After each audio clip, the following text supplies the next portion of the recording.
bersama pada pagi ini, mata-mata kolbu yang bersama dalam majlis pagi ini seramai 1,000 orang. Barangkali ada dari kalangan kita ini ialah kekasih Allah. Barangkali ada yang bersama dengan kita ini dari kalangan 1,000 orang yang sedang bersama pada pagi ini. Mungkin ada mereka yang hati mereka bersih, jiwa mereka bersih, hati yang penuh tawaduk, hati yang sangat dekat dengan Allah.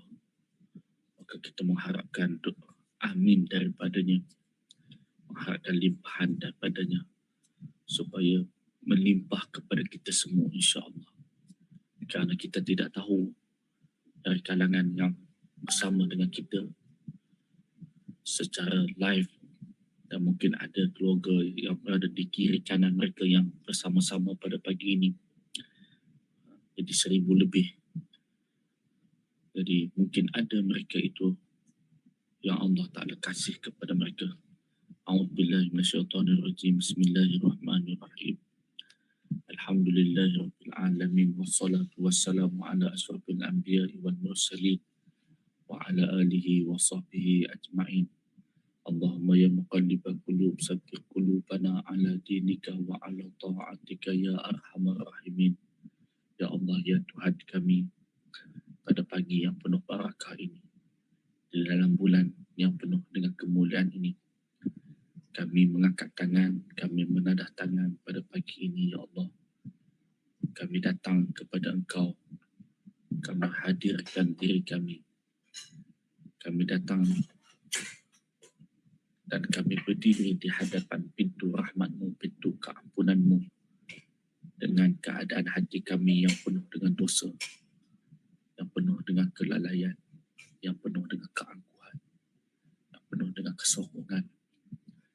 Kami berdiri di hadapan pintu rahmat-Mu dengan hati yang penuh harapan kepada-Mu. Tiada yang kami harapkan dalam hidup ini melainkan Engkau.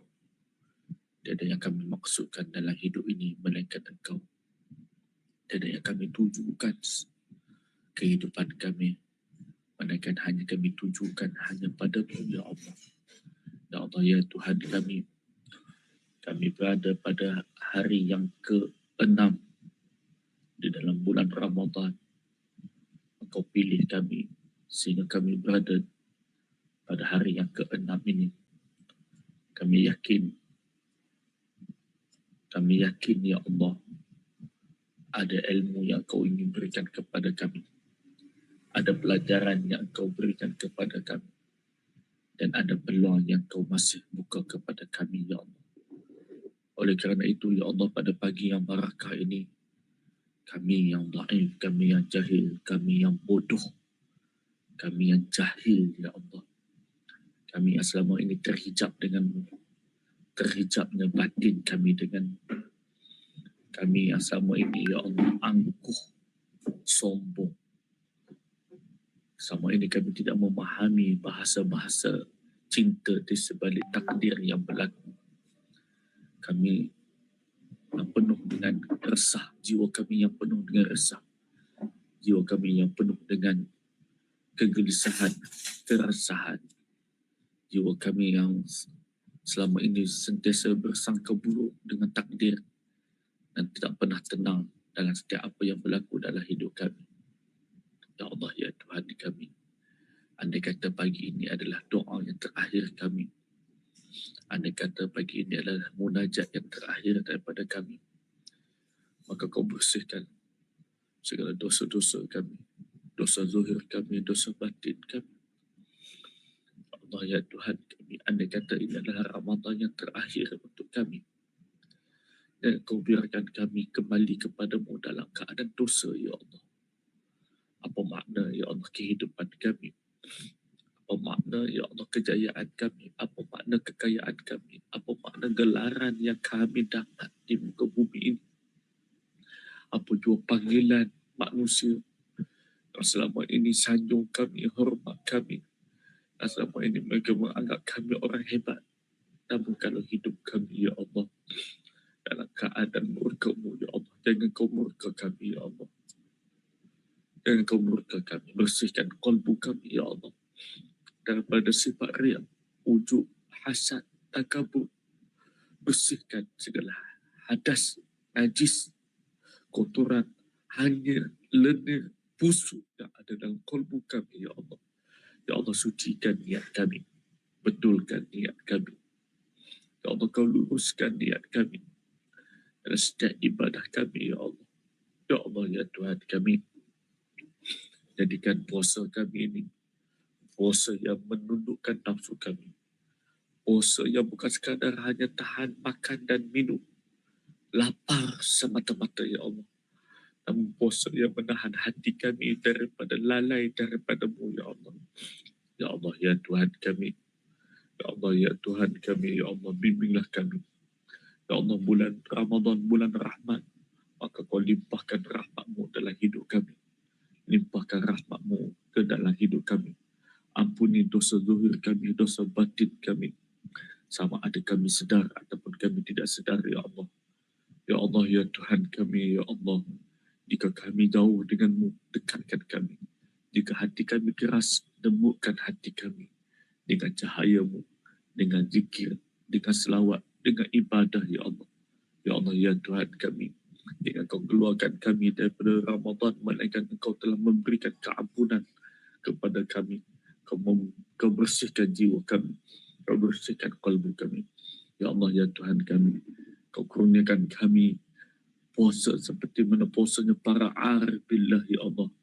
Yang menjaga anggota, menjaga lidah, menjaga hati, ya Allah. Kau hidupkan malam kami dalam bulan Ramadan ini dengan tahajud. Kau basahkan lidah kami pada malam-malam Ramadan dengan Al-Quran, ya Allah. Kau tenangkan jiwa kami dengan nur ma'rifah, ya Allah. Kau jadikan Ramadan, tahun ini Ramadan sebagai titik perubahan dalam diri kami. Daripada lalai kepada sedar. Daripada cinta dunia makhluk kepada cinta kepada-Mu. Daripada kegelapan kepada cahaya. Bimbinglah setiap langkah kami, ya Allah. Terimalah puasa kami, solat kami, ibadah kami, sedekah kami. Dan Kau terimalah air mata kami. Kau terimalah munajat kami. Kau terimalah, ya Allah, jiwa kami yang sangat mengharapkan pertolongan-Mu dan bantuan daripada-Mu, ya Allah. Ya Allah, ya Tuhan kami. Kau golongkanlah kami dari kalangan hamba-hamba yang Engkau cintai. Cintailah kami, ya Allah. Kasihani kami, ya Allah. Bantu kami, ya Allah. Kami tidak ada kekuatan. Kami lemah. Kami tidak ada daya upaya, ya Allah. Maka Kau tenggelamkan kami dalam hakikat la haula wa la quwwata illa billahil aliyil azim. Ya Allah, pada pagi ini Kau gerakkan 1,000 orang untuk bersama dalam majlis selawat. Bersama dalam majlis ini. Bukan bilangan yang kami cari, ya Allah. Kami mencari redha-Mu, ya Allah. Bukan kemasyhuran yang kami cari, ya Allah. Kami mencari pandangan-Mu, ya Allah. Ya Allah, ya Tuhan kami yang bersama dengan kami ini. Mereka memiliki pelbagai hajat, ya Allah. Tunaikan hajat mereka, ya Allah. Kubulkan hajat mereka, ya Allah. Lapangkan hidup mereka, ya Allah. Kasihani mereka, ya Allah. Ya Allah, ya Tuhan kami. Kau tetapkan hati kami. Istiqomah kami di atas jalan taat, jalan ibadah, jalan kerinduan. Kau tenggelamkan kami dalam keasikan pada-Mu. Tenggelam dan karamkan kami dalam lautan mahabbah kepada-Mu, ya Allah. Ya Allah, ya Tuhan kami. Kau terimalah air mata yang mengalir pada pagi ini. Kau terimalah air mata yang mengalir pada pagi ini, ya Allah. Kau gugurkanlah.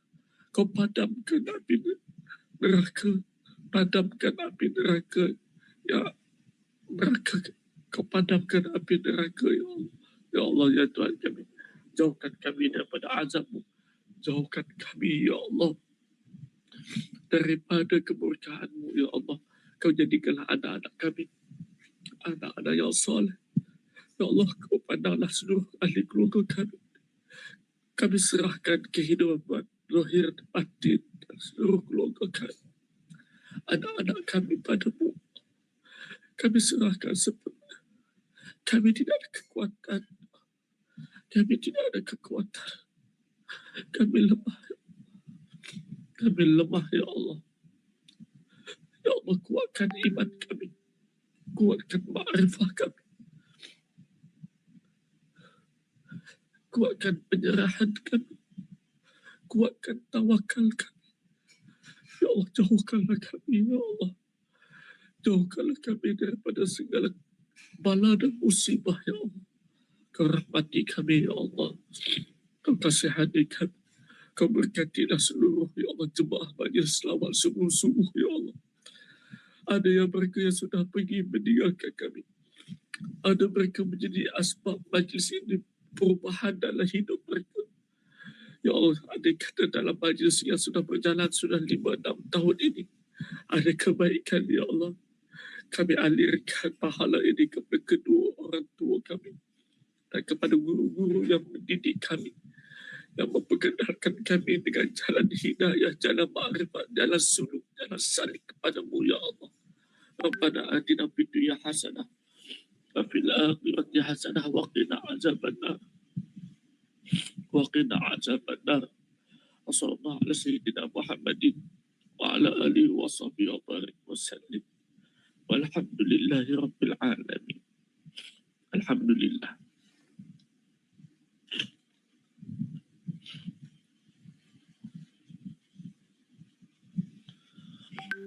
Alhamdulillah. Tuan-tuan muslimin muslimat yang dimuliakan oleh Allah. Jadi sambil-sambil sahur, sambil-sambil nak siap ke masjid, marilah kita dengar hadis yang ke-6. Sebaiknya kalau saya akan cuba berhenti sebelum 5.45 pagi. Pagi ni adalah pagi yang ke-6, hadis yang ke-6. Jadi sebaiknya sebelum nak keluar, kecuali ada masyarakat, ada kegangan, ala kulli hal, tidak mengapa. Namun, ambillah peluang sambil-sambil nak siap, nak mandi, nak solat, kemudian nak sahur dan sebagainya untuk mendengar syarahan hadis yang ke-6. Berkata Nabi SAW, hadis ini panjang matan Arabnya. An Abi Abdullah An-Nu'man ibni Bashir radhiyallahu anhuma qala sami'tu Rasulullah sallallahu alaihi wasallam yaqul innal halala bayyinun wa innal harama bayyinun wa bainahuma umurun mustabihatun la ya'lamuhunna katsirun minan nas faman ittaqa syubahati faqad istabra'a lidinihi wa irdihi wa man waqa'a fi syubuhati waqa'a fil harami karra'i yar'a hawlal hima yusiku an yarta'a fi ala wa inna likulli malakin himan ala wa inna himallahi maharibuhu ala wa inna fil jasadi mudghatan idza salahal jasadu kulluh wa idza fasadal jasadu kulluh ala wahya qalbun. Daripada Abu Abdullah An-Nu'man bin Bashir radhiyallahu anhuma, beliau berkata, aku telah mendengar Rasulullah sallallahu alaihi wasallam bersabda, sesungguhnya perkara yang halal itu jelas. Perkara yang halal itu jelas. Dan perkara yang haram itu jelas. Innal halala bayyinun wa innal harama bayyinun. Yang halal itu jelas, yang haram itu jelas. Wa bainahuma umurun mustabihatun. Dan sesungguhnya, dan di antara dua perkara tersebut, antara halal dan haram, ada perkara-perkara yang syubhat yang kebanyakan orang tidak mengetahuinya. La ya'lamuhunna katsirun minan nas. Sesiapa yang menjaga perkara syubhat, maka sesungguhnya dia telah membersihkan agamanya dan maruah dirinya. Sesiapa yang terjatuh dalam perkara syubhat, maka dia telah terjatuh dalam perkara haram. Umpama seorang pengembala yang mengembala di sekeliling kawasan larangan, lambat laun dia akan mengembala ke dalamnya. Ketahuilah bahawa setiap raja ada sempadan Dan sesungguhnya sepadan Allah itu ialah perkara-perkara yang diharamkan oleh Allah Subhanahu wa taala. Ketahuilah bahawa dalam setiap jasad ada seketul daging. Jika ia baik, maka baiklah seluruh jasad. Sebaliknya ia rosak, maka rosaklah seluruh jasad. Ketahuilah bahawa ia adalah ala wahya qalbun. Ketahuilah bahawa ia adalah hati. Para jemaah muslimin muslimat yang dimuliakan oleh Allah Subhanahu wa taala. Marilah kita mengambil beberapa faedah-faedah daripada hadis ini. Seperti mana syarahan saya, hadis yang pertama, kedua, ketiga, keempat, kelima. Sudah 5 hadis daripada kitab hadis 40 Al-Imam An-Nawawi. Maka pagi ini hadis yang ke-6. Hadis ini Nabi sebut jelas. Yang halal itu jelas, yang haram itu jelas. Di antara keduanya terdapat perkara yang syubhah, yakni perkara yang samar. Syubhah yakni samar, yang tidak diketahui oleh ramai manusia. Hadis ini tentang menjaga diri daripada perkara yang syubhah demi untuk nak memelihara agama dan maruah di sisi Allah Subhanahu wa taala. Baik, yang pertama, mari kita melihat pada makna zahir. Halal, haram dan syubhah. Secara syariat, halal adalah perkara yang diizinkan oleh Allah secara syariatnya. Haram perkara yang dilarang oleh Allah. Adapun syubhah, samar, ini samar pada hukumnya. Halal itu yang diizinkan, haram dilarang oleh Allah. Adapun syubhah, samar pada hukumnya. Bahkan Nabi SAW dalam satu riwayat yang lain mengajar kepada kita, dan Nabi pernah sebut, orang yang beriman kepada Allah Subhanahu wa taala, dia meninggal perkara yang syubhah. Dia meninggal perkara yang syubhah demi nak menjaga agama, demi nak menjaga kehormatan dirinya. Berarti orang yang meninggalkan syubhah, dia menjaga agamanya, dia menjaga kehormatan dirinya. Inilah yang disebut sebagai wara' di sisi Allah Subhanahu wa taala. Itu pada makna zahir. Kemudian kita lihat pada angle daripada dari sudut tazkiyah, yakni dari sudut penyucian qalbu, penyucian jiwa. Daripada hadis ini, para jemaah tuan-tuan muslimin muslimat yang dimuliakan oleh Allah, bukan terhenti hanya perbahasan hukum zahir semata-mata, tetapi masuk ke wilayah qalbu, wilayah hati. Halal, haram, syubhah bukan hanya pada perbuatan semata-mata. Ini kita lihat pada sudut para ulama sufi, ulama tasawuf, tetapi juga pada niat, pada lintasan, dan juga pada perasaan dalam qalbu, pada perasaan pada qalbu. Jadi halal, haram, syubhah ini bukan hanya pada perbuatan semata-mata, namun juga pada niat, pada lintasan, dan juga pada perasaan dalam qalbu seseorang. Kita lihat contoh. Kalau seseorang atau dia makan makanan yang halal, tapi hatinya penuh dengan riak, hatinya penuh dengan penyakit, maka itu adalah satu perkara yang tercemar di sisi Allah Subhanahu wa taala. Seseorang yang beribadah kepada Allah tapi nak mengharapkan pujian, itu kata para ulama tasawuf, syubhah dalam batinnya. Seseorang yang bersedekah tapi ingin dipuji oleh manusia, itu menandakan penyakit yang ada dalam hatinya. Oleh kerana itu juga disebut sebagai syubhah pada dimensi rohani. Pada dimensi rohani. Itu yang kedua. Kemudian yang ketiga, dalam hadis ini, Nabi sebut dalam tubuh manusia ini ada segumpal daging. Jika baik, maka baiklah seluruh tubuhnya. Oleh kerana itu, hati ni sangat penting. Hati ni center. Hati ni lah yang menjadi perhubungan dengan Allah Subhanahu Wa Taala.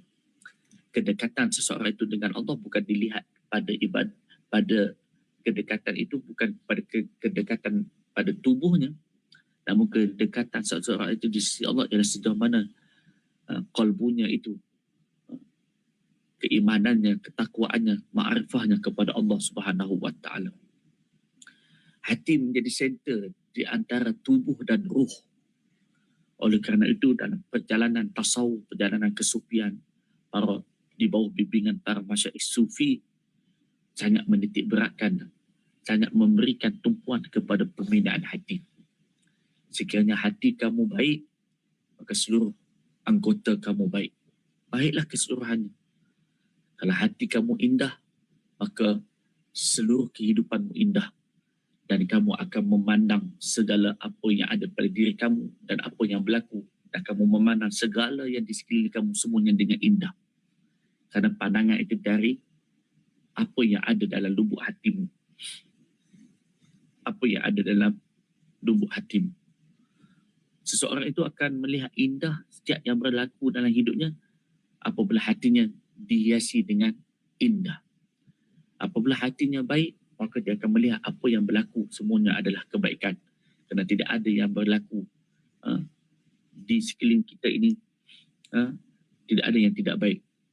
Ada hikmah dan ada rahsia dan ada kebaikan. Walaupun zahirnya nampak tidak baik, tapi hakikatnya apa yang datang daripada Allah semuanya adalah baik.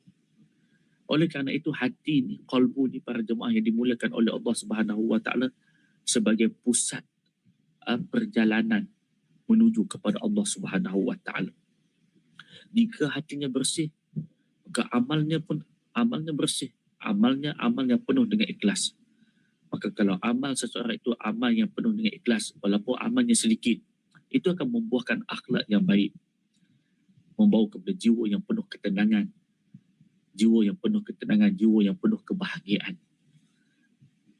Jiwa yang sentiasa tenang dalam apa jua keadaan. Kerana hatinya bersih, maka amalnya bersih. Jika hati bersih, amalnya bersih. Amalnya penuh keikhlasan. Maka amalnya penuh dengan keikhlasan. Amalnya penuh dengan pengharapan, takut. Amalnya penuh dengan kerendahan di hadapan Allah. Maka membuahkan akhlak-akhlak yang baik. Membuahkan jiwa yang penuh tenang. Jiwa yang penuh dalam keadaan tenteram dalam apa jua keadaan dan apa jua situasi yang berlaku dalam hidupnya. Namun sebaliknya, para jemaah yang dimuliakan oleh Allah, kalau hati seseorang itu kotor, maka ibadahnya kotor. Ibadahnya tidak ada keikhlasan. Ibadahnya kosong. Maka apabila ibadahnya kosong, walaupun ibadahnya ribuan rakaat, walaupun pada zahirnya ibadahnya nampak hebat, nampak sempurna sekalipun, namun ibadah yang kosong, dia akan membuahkan akhlak yang buruk. Dan seluruh anggotanya itu akan sentiasa membawa kepada keburukan. Jiwanya gelisah. Jiwanya tidak ada ketenangan. Walaupun dia ahli ibadah. Lantaran kerana ibadahnya kosong. Ibadahnya kotor. Lantaran hatinya kotor. Niatnya yang kotor. Jiwanya gelisah. Dan ia tidak akan membawa kepada akhlak yang baik. Bahkan betapa ramai mereka yang ahli ibadah tapi lidahnya kasar. Lidahnya menghina orang lain. Lidahnya memfitnah orang lain. Lidahnya mencaci orang lain. Lidahnya suka membawa kepada pergaduhan, perpecahan dan sebagainya. Dia ahli ibadah. Namun lidahnya itu tercemar. Lantaran apa? Ibadahnya bukan datang daripada hati yang bersih di sisi Allah Subhanahu Wa Taala. Oleh kerana itu, selain daripada menjaga halal haram pada sisi zahir, Namun di sana juga kita perlu juga menjaga halal haram dalam bab qalbu kita, penjagaan dan bagaimana penyucian qalbu kita di sisi Allah Subhanahu wa taala. Itu yang ketiga. Yang keempat, faedah yang kita boleh ambil daripada hadis ini, kita melihat sikit huraian tentang syubhah. Syubhah ini perkara yang samar. Maka para arifin, para ahlillah membahagikan syubhah itu kepada dua, iaitu syubhah zuhir dan syubhah batin. Apa itu syubhah zuhir? Syubhah zuhir seperti mana rezekinya yang tidak jelas, rezeki yang tidak jelas daripada mana sumbernya, makanan yang meragukan, kemudian urusan kehidupannya yang bercampur dengan hal-hal yang haram, yang syubhah, yang samar, pendapatannya, wangnya tidak jelas sumber daripada mana. Itu syubhah zuhir. Di sana para arifin membahagikan juga, di sana ada syubhah yang kategori yang kedua, ada syubhah batin yang lebih halus. Apa itu syubhah batin? Rasa bangga dengan ibadah yang dilakukan, suka dipuji, suka mencari perhatian manusia, bukan mencari perhatian Allah. Hasad yang tersembunyi, tidak senang, tidak suka melihat orang lain lebih daripadanya, orang lain lebih dikenali, orang lain lebih senang, lebih kaya, lebih nikmat daripadanya. Dan di antara contoh lagi syubhah batin ni, dia mencari dunia dalam amalnya, dia mencari dunia, dia mencari kedudukan dalam amalnya, dalam ibadahnya kepada Allah Subhanahu wa taala. Oleh kerana itu, para ulama-ulama sufi, para ahlillah ini, tuan-tuan, ibu-ibu yang dimuliakan, sangat takut akan syubhah batin ini.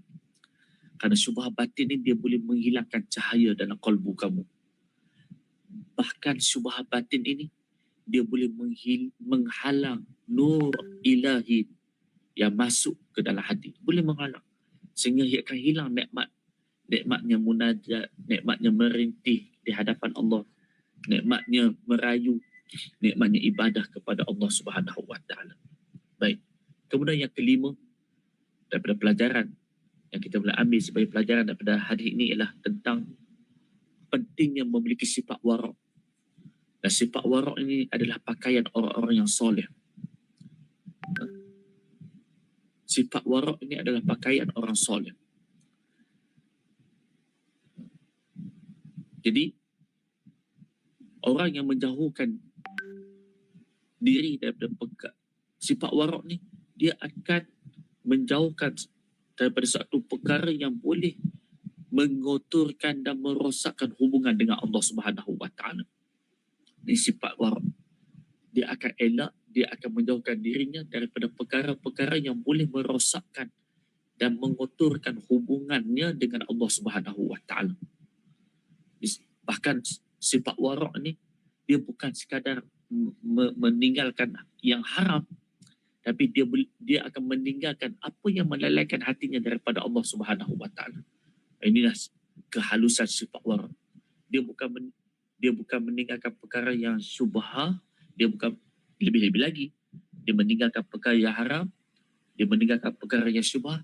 Bahkan dia juga, orang yang memiliki sifat wara' ni, dia akan meninggalkan apa dua perkara yang melalaikan hatinya daripada Allah Subhanahu wa taala. Wara' pada pandangan, dia jaga pandangan. Wara' pada percakapan, dia jaga percakapannya. Wara' pada masa, dia tidak akan biarkan masanya dengan sesuatu yang tidak ada faedah, yang sia-sia. Dan wara' pada hati, dia akan menjaga lintasan hatinya daripada lintasan nafsu dan lintasan syaitan yang membawa kepada kerosakan hubungannya dengan Allah Subhanahu wa taala. Oleh kerana itu, apabila kita menjaga perkara-perkara ini, kita jauhkan daripada perkara yang haram, kita jauhkan daripada perkara yang syubhah, maka yang keenam, faedah yang kita boleh ambil daripada hadis ini, ketika kamu menjaga perkara yang Kamu jauhkan diri kamu daripada perkara yang haram, kamu jauhkan diri kamu daripada perkara yang syubhah, yang samar hukumnya. Itu sebagai pintu untuk kamu nak mencapai maqam ihsan. Nak mencapai maqam ihsan, engkau beribadah seolah-olah melihat Allah Subhanahu wa taala. Berarti orang yang menjaga perkara yang syubhah ni, dia jauhkan dirinya daripada perkara yang syubhah, hatinya bersih, hatinya akan bersih, hatinya jernih. Orang yang menjaga perkara yang syubhah ini, ibadahnya fokus. Dia mudah mendapat fokus dalam ibadahnya. Orang yang menjauhkan diri daripada perkara yang syubhah, dia akan mudah dapat khusyuk dalam ibadahnya. Dan orang yang menjaga dan menjauhkan dirinya daripada perkara yang syubhah, dia mudah mendapat muraqabah dengan Allah. Muraqabah dengan Allah, yakni kesedaran hatinya dengan Allah Subhanahu wa taala. Oleh kerana itu, perkara syubhah ini, kita tak nak bincang perkara haram, itu jelas. Al-haramu bayyinun, haram itu jelas. Perkara syubhah ni, perkara yang boleh, kata para ulama tasawuf, perkara-perkara yang syubhah, perkara yang boleh membawa kepada kegelapan hati. Adapun sifat warak, ia boleh membawa kepada ketajaman rohani dan kepada penyucian rohani. Oleh kerana itu,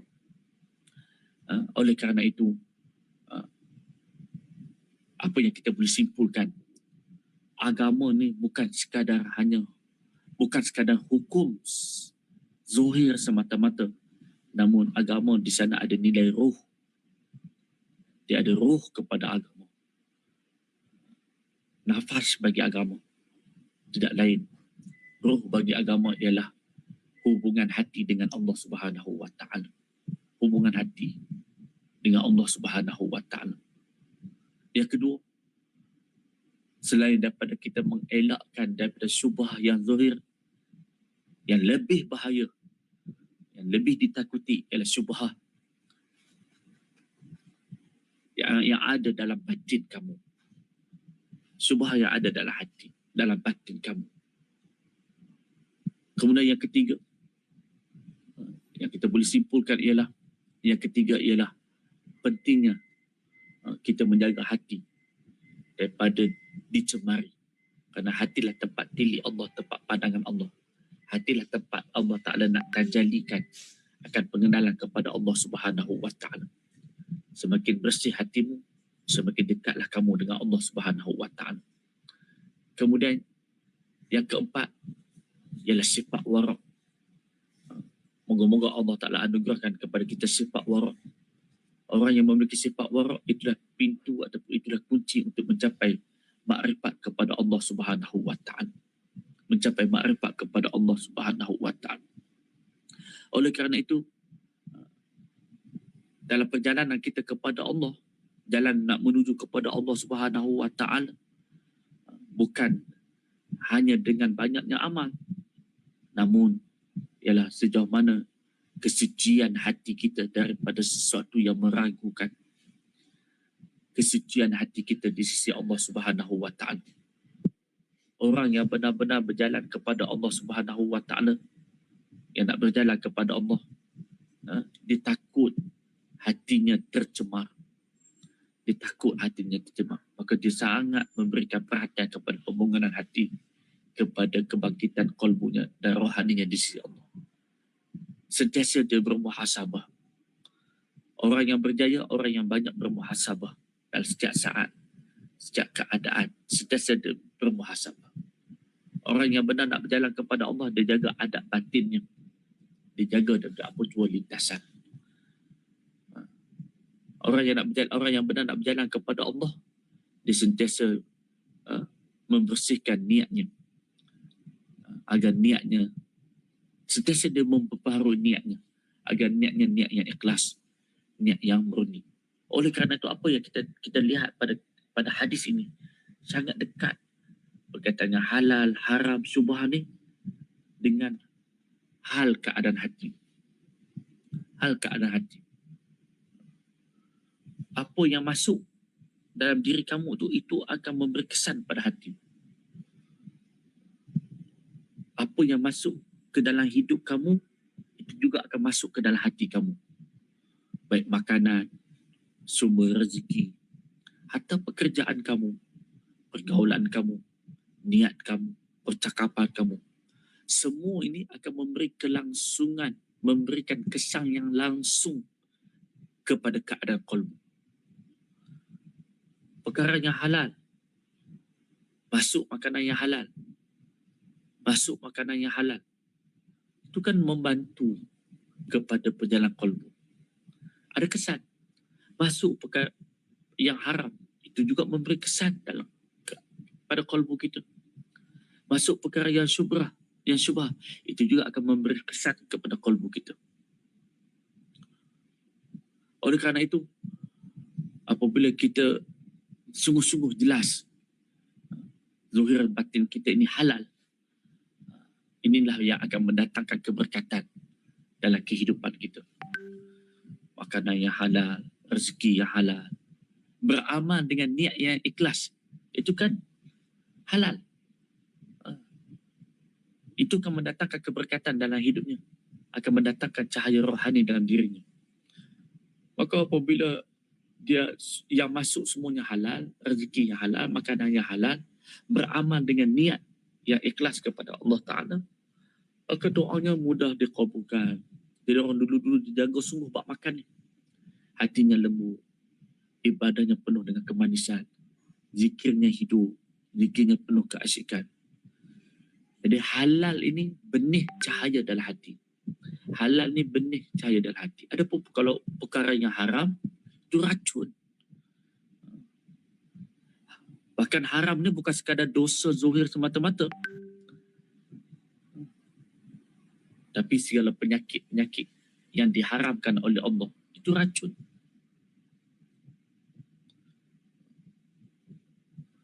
Perkara yang haram ni boleh mematikan perasaan kehambaan di sisi Allah Subhanahu wa Ta'ala. Makanan yang halal, ambil hak orang. Makanan yang haram, ambil hak orang lain. Menipu, terlibat dengan perbuatan riba, rasuah, dan jangan lupa ada yang tersembunyi, maksiat yang tersembunyi. Maka kalau yang semuanya haram pada dirinya, bagaimana keadaan hatinya? Bagaimana keadaan doanya? Bagaimana keadaan ibadahnya? Bagaimana emosinya? Pasti hatinya keras. Hatinya tidak boleh terima kebenaran. Hatinya tidak boleh terima apa jua nasihat yang disampaikan kepada. Doanya tak akan mustajab kerana sudah terhalang dengan perkara yang haram. Bagaimana ibadahnya? Dia berat untuk beribadah. Bagaimana keadaan khusyuknya? Hilang, tidak ada khusyuk dalam ibadahnya. Bagaimana emosinya? Dia mudah marah, baran dan sebagainya. Oleh kerana itu, perkara haram ni akan menjadi hijab seseorang itu dengan Allah Subhanahu wa Ta'ala. Semakin banyak yang ada pada dirinya perkaranya haram, maka semakin teballah hijabnya dengan Allah Subhanahu wa Ta'ala. Begitu juga perkara-perkara yang syubhah. Ia umpama kabus yang menutupi cahaya hati. Ini perkara yang syubhah. Tidak jelas halal ataupun haram, tapi ia boleh membawa kepada keraguan pada kesucian rohaninya. Wangnya tak jelas, perniagaannya pun tak jelas, semuanya tak jelas.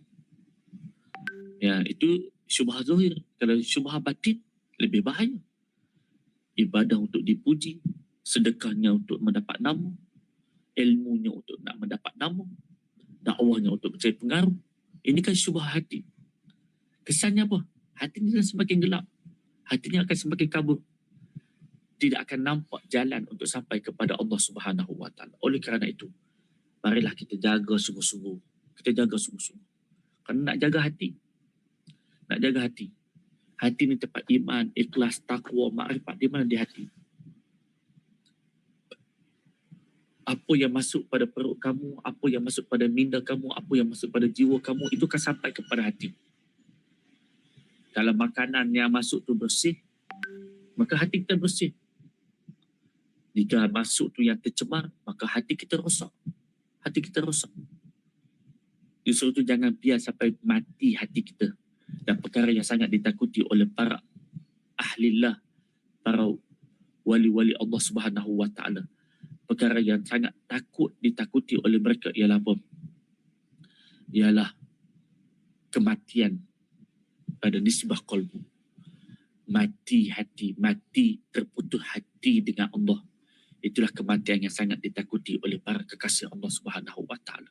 Kalau hati kita bersih, maka akan turunlah rahmat Allah, turunlah keampunan, akan mendapatlah nazar dan pandangan daripada Allah Subhanahu wa taala. Sekadar itulah daripada saya. Mudah-mudahan Allah Taala memberikan kebaikan kepada kita semua. Maka selesailah hadis yang ke-6.